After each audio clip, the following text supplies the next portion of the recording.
Hello, everybody. Welcome back to the GSMC Basketball Podcast, brought to you by the GSMC Sports Network. As always, I'm your host, Mayor Fatemi. Getting right into it here, we got a packed show lined up for you guys today. An instant classic in the Western Conference last night between the Golden State Warriors and the Memphis Grizzlies.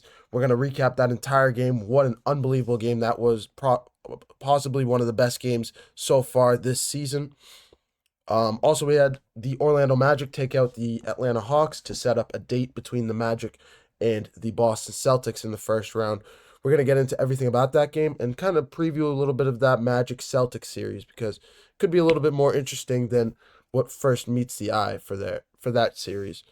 From there, we're going to look at the we're going to take a look at the Miami Heat. We're going to preview both playing games later tonight between the Miami Heat and Chicago Bulls, as well as the Sacramento Kings versus the Dallas Mavericks, and what will be honestly, the Western Conference is a little bit better, obviously, because it's a little bit more competitive, but both games should be fantastic in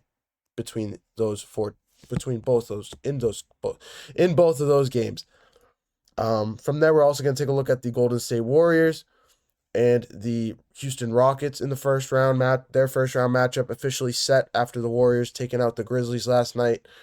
That obviously one of the old school rivalries from the 2015 era. We all remember the Steph Curry, James Harden rivalries.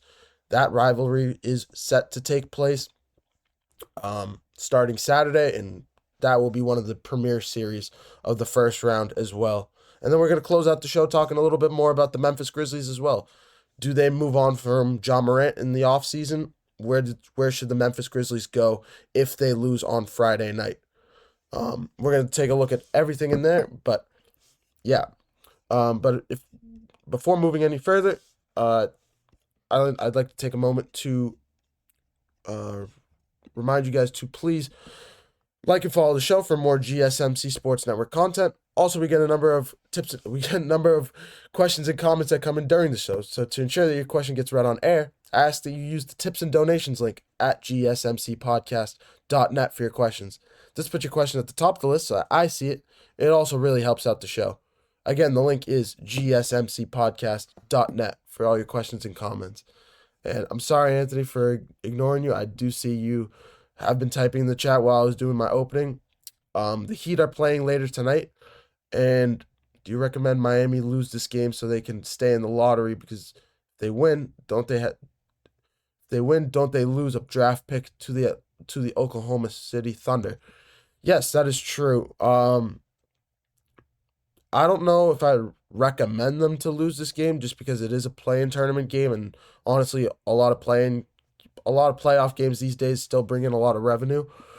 So I don't know if it's 100% a lose this game, especially in the Eric Spoelstra era, Pat Riley era. I don't think that's ever been a thing. But I don't know. It's something definitely to look at, and we'll look at it in the third segment of our show later on. But getting right into it here, yeah, we had possibly one of the games of the season last night between the Golden State Warriors and the Memphis Grizzlies. If you didn't catch it on live TV, no worries. It was we'll recap it here right now. It was absolutely an unbelievable game.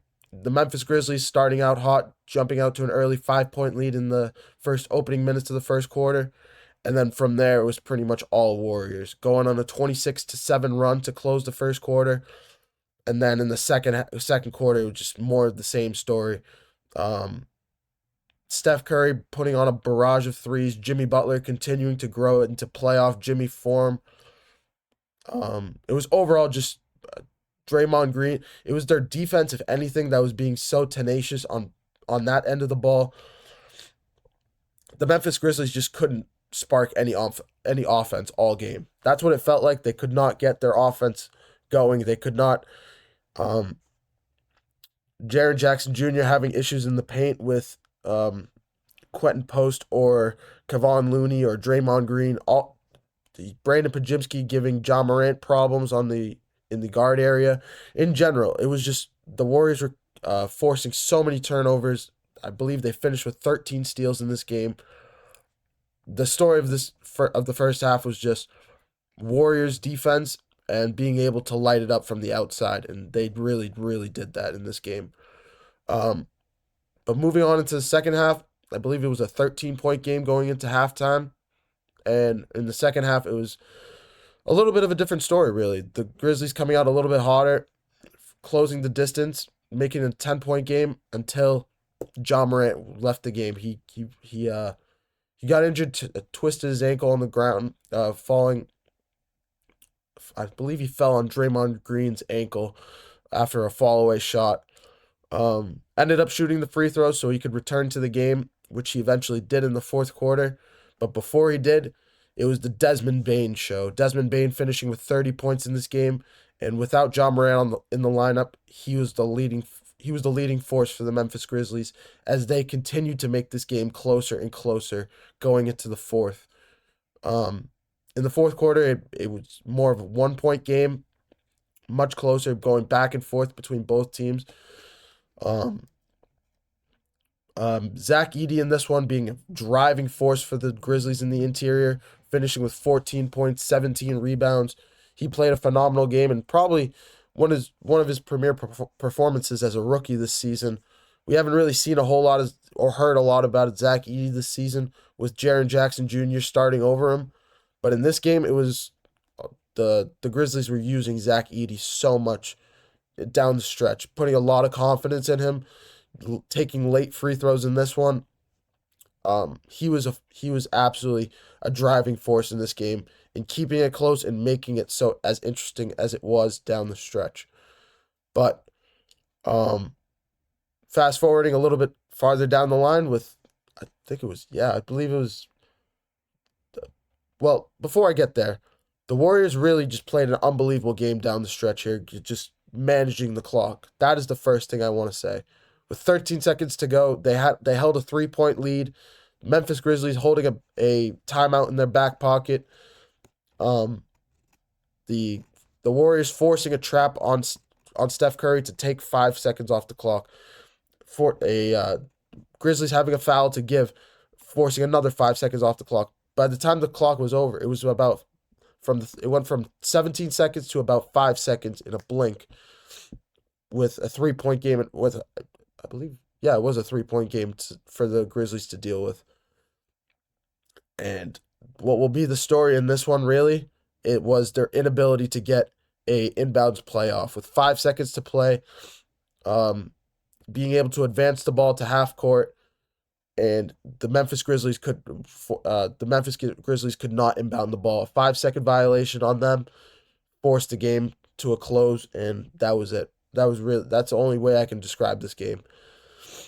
It was just a dominant defensive performance, a coaching performance from the Grizzlies, or from the Warriors. It just really felt like Steve Kerr implemented his experience. He just utilized his experience more than anything in this game. But yeah, another factor in this game that I really want to drive home was playoff Jimmy. Jimmy Butler is really the biggest reason the Golden State Warriors brought Jimmy Butler in was for these moments when it really matters. How much his play really mattered down the stretch. Not only in this one, but they brought him in for the playoffs. We know how important. We know his reputation come playoff time with the playoff Jimmy title, but we hadn't seen it in the last 2 years. We didn't see it last year in 2024 with his injury, and the last time we saw him was in 2023 when he brought the 8-seeded Miami Heat to the NBA Finals. That was the last time we saw playoff Jimmy, and the Warriors really took a gamble. With a couple of years left in Steph Curry's career, he's hinted at it before, saying he's just getting old. He just doesn't have that many games left, that many seasons left in him. And they took a chance. They originally wanted Kevin Durant before their trade deadline. Couldn't finish that deal. Switch gears to Jimmy Butler, and this is where they wanted that deal to pay dividends. Not in the regular season when they went on a 23-8 finish, went on a 23-8 run to finish the season. Not when they went from 25-26 to 48-34 to close out from February 25th to now. This is last night was the moment they brought Jimmy Butler in for, and he did not underwhelm, finishing with 38 points, driving this offense from honestly the whole game. The only reason you would say not was because Steph Curry really just turned it on in the fourth quarter in classic Steph Curry fashion, the way he can get hot from 3-point range. He scored 15 points in the fourth quarter, finishing with 37. But to start the fourth quarter, it was, I believe, Jimmy Butler had 33 points, with Steph Curry sitting at about 22 or 25. It was not close. Jimmy Butler was driving this team from the first half and the third quarter, honestly, as well as the fourth quarter, hitting timely shots when Memphis and Golden State were just going back and forth, throwing haymakers at each other. The NBA playoffs are back, and this game was was our first-hand experience in 2025 for the NBA playoffs. This felt like a classic playoff game, with especially in the fourth quarter, with both teams going at it to face the Houston Rockets in the first round. But that's neither here nor there. Anthony, I see you left another comment in the chat here. Seems like the past 30 years, the West has been a lot deeper in the NBA in terms of consistently. The East has always been very top-heavy. Why is that? Really, I'm not sure. I just think they have a lot more of there's just a lot more prospects. Steph Curry being in the Western Conference for the last decade plus. Obviously, they had the Spurs back in the day, the Dallas Mavericks with Dirk Nowitzki. Damian Lillard was drafted in Portland.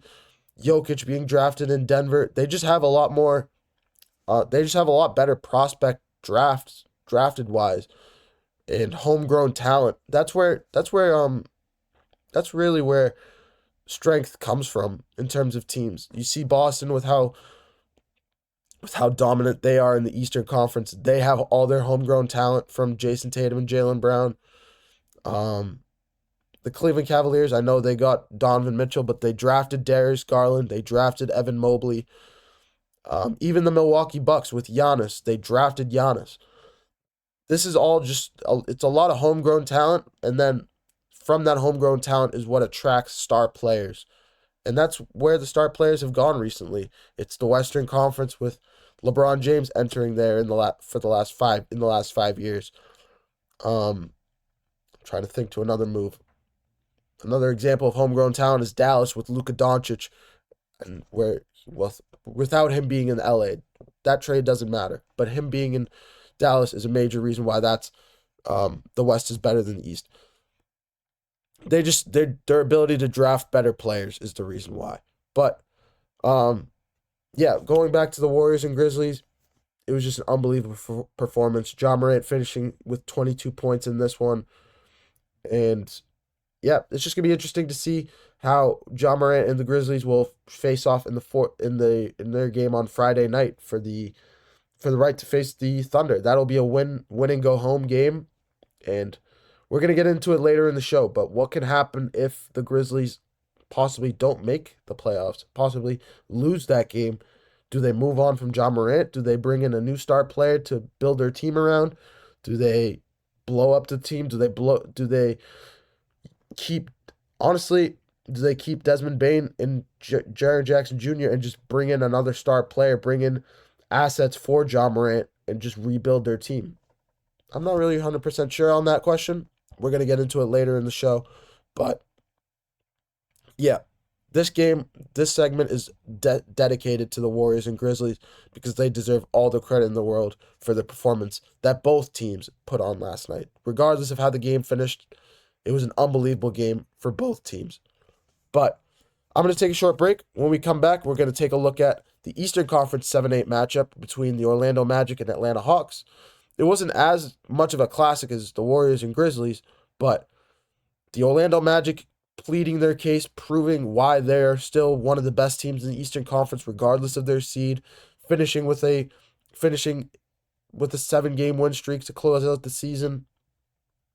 They're still an unbelievable team, and we're gonna get into how they looked last night and how they will look against how they might look against the Boston Celtics. I'm gonna take a short break, and when we come back, it's gonna be Orlando Magic, Atlanta Hawks basketball.